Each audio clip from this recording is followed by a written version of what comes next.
Welcome back to the Dividend Diplomats YouTube channel, everyone. Lanny, Bert, Dividend Diplomats, you know us by now. We are going to talk to you about a massive consumer staple stock that's crushing the S&P 500 this year with a yield of over 4%. Guys, before we dive in, make sure you guys smash that subscribe button, ring that notification bell, and give this video a nice thumbs up as we reach the millions and millions of dividend investors out there. You've got your boys, the diplomats. Let's go, Bert. I know we're excited to talk to you about this stock today because this is a stock we both own. We haven't bought this company for a long time in our portfolio, but it's in the consumer staple sector. So it's going to be exciting to talk about this company, especially as we're hearing more talks about a recession, whether it's going to be officially tagged a recession in a few months or we're already actually in it. Who knows? That's going to be exciting because these are the kind of stocks you want to keep your eye on when the times get tough. When the times get tough, the tough get going, and the dividends keep flowing, baby. So Bert brought in a pretty interesting stock analysis here today. Curveball coming out of left field. But Bert, man, what industry are we talking here, and why is this on your radar right now? Consumer staples, food packaging, those companies that can be found in everybody's household. That's got those high flying brands that everybody knows, everybody loves, that dig back to the nostalgia, the childhood of memory. That's why we're talking about this company here. And they are releasing earnings this week. I believe they're targeted to release earnings on Wednesday, July 27th. So this video is coming out the day before. So I think one of the reasons we want to take a look at this is it a candidate to buy this stock ahead of that earnings release? Oh man, I can't wait to dive in here, Bert. I mean, pretty interesting. Warren Buffett is being reintroduced back on this. Pretty wild. Yeah. Yeah, we're bringing it back. Obviously, a certain stadium just got the Oh yeah. naming rights changed. So, Yeah, that one Bert, made me. We're let's hear talking. it. Come on. Let's just go in because I want to talk about that story first. So that's making me smile. This is we're talking Kraft Heinz, ticker symbol KHC. And you know what? Nothing makes me happier as a Cleveland Browns fan seeing Pittsburgh fans get upset about something, Pittsburgh Steeler fans getting mad. I don't know. I mean, I remember when they changed Jacobs Field to Progressive Field. At least it didn't sound like what just happened in Pittsburgh. It was always Heinz Field. It has always been Heinz Field for the Pittsburgh Steelers. And you knew it. It was a great name. I'm not going to lie. The top big Pittsburgh roots, it was awesome. Big ketchup bottles everywhere, all that good stuff.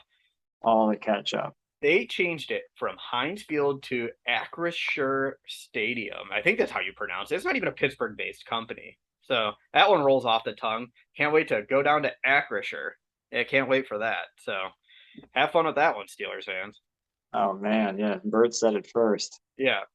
All right. Anyways, though, that's just the most notable thing in the news for Hides right now. But also ahead of earnings, what to expect? I think that's going to be the $1 million question.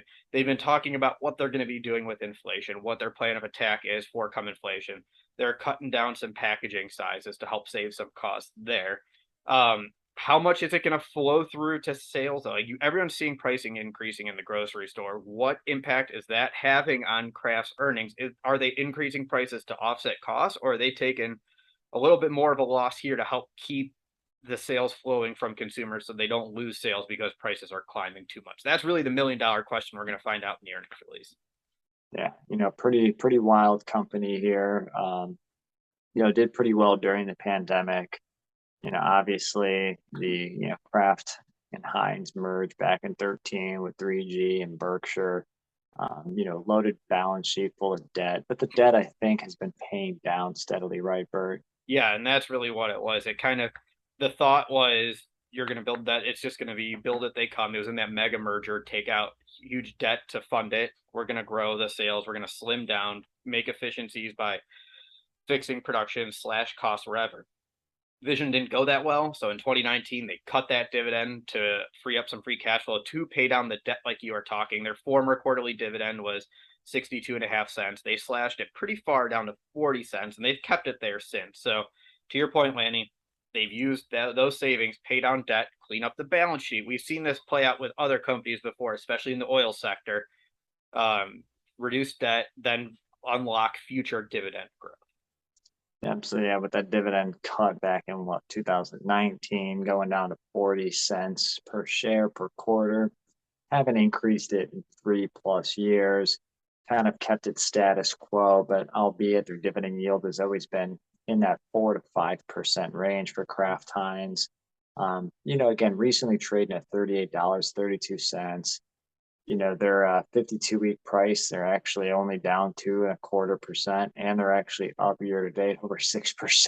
That's what I mean. They're crushing the market this year. They are beating the S&P 500 in 2022. Didn't see that one coming entering the year. No, no, did not. They've always got another thing coming here. But what else is going on with Kraft? Yeah, so they're also engaging in the whole we're going to slim down the portfolio too that we're seeing a lot of companies now.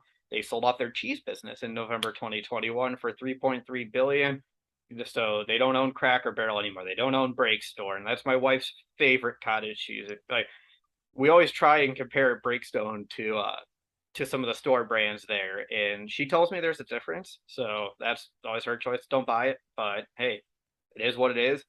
Knudsen and everything else is sold off now, so that's gone. Cheese is gone. 3.3 billion. Nice influx of cash, probably used to pay down some debt too. To your point, Lanny, we keep coming back to slimming down the liability section of Kraft's balance sheet. There you have it, guys. Let's look at the metrics. The DD stock screener focused on the price to earnings ratio, the payout ratio, and dividend growth. We're also going to look at the dividend yield, Bert. So analysts are expecting $2.77. So that price to earnings ratio based on that 38.32 stock price point is under 14 for good old Kraft, 13.83 B. That's right. So let's look at that dividend. We've already mentioned here that dividend is $1.60. It hasn't grown for a few years. Divide that by the 277 forward earnings. That's a perfect payout ratio of 57.76%.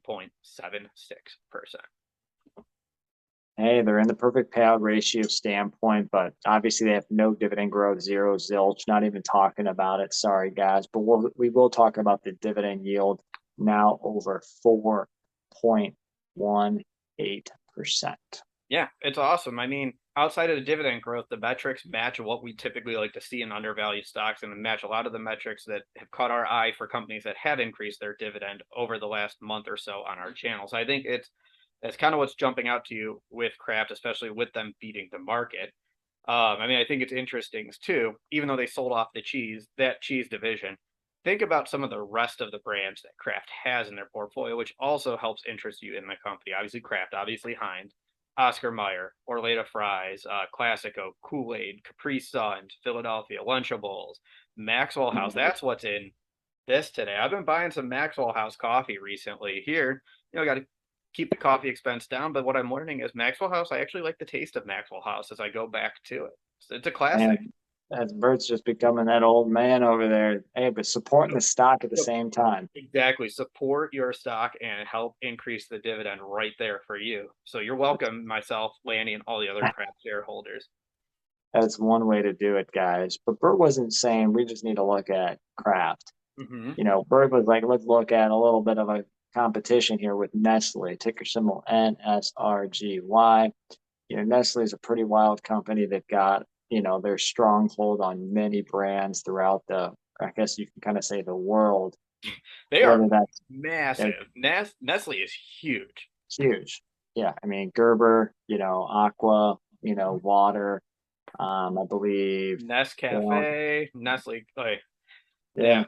Yeah, the coffee area, they have the baby area, dairy, carnation, all that good stuff too. So all the chocolate, guys, all the chocolate. We can't forget about that. We can't forget about Bert drinking his Nesquik every morning and before he goes to bed every night.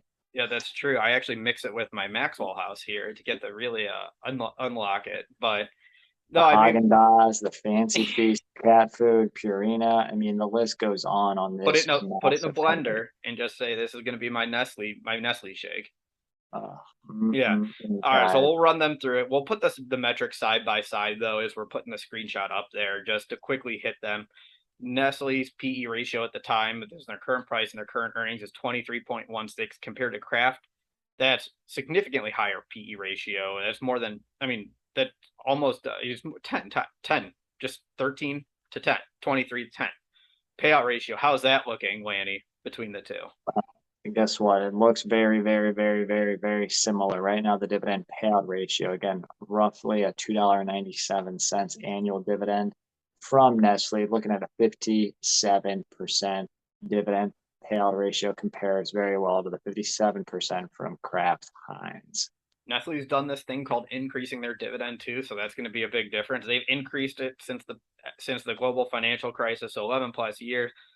International companies, hard to calculate this thing straight on, so I pulled this from a website, 5% 5-year dividend growth rate. That looks about right when you look at their annual dividend, how it's moving up, adjusted for obviously currency, but that tracks with what we typically would see. So it's about ish 5%. Hey, it's growing, Yeah, it's moving up. better as a dividend investor. Been doing it for over 10 years, 11 years. It's great. But now the If dividend Laney's, yield is a little interesting. yeah, the dividend yield is interesting. Only 2.47%, still beating the S&P 500. So let's keep that in mind. But compared to Kraft, whose yield is 4.18%, Nestle's yield is a lot lower than Kraft. So guys, they're down about 14% this year, 4% over the last 52 weeks. So Kraft is actually performing significantly better than Nestle. We'll put the metrics here up on the screen to summarize, but Berg, Yeah. Nestle has had a surge of stock price, it looks like, over a 5-year period, whereas Kraft has taken a dump. Yeah, they're about going as opposite directions as you can here. So I mean, what this really tells you with comparing Kraft to an industry competitor is Kraft's clearly undervalued compared to Nestle. They're undervalued compared to the S&P 500 and an industry sector. But where once they cut their dividend, it's pretty much in line from a payout ratio perspective to what you would see for another major in the consumer staple sector.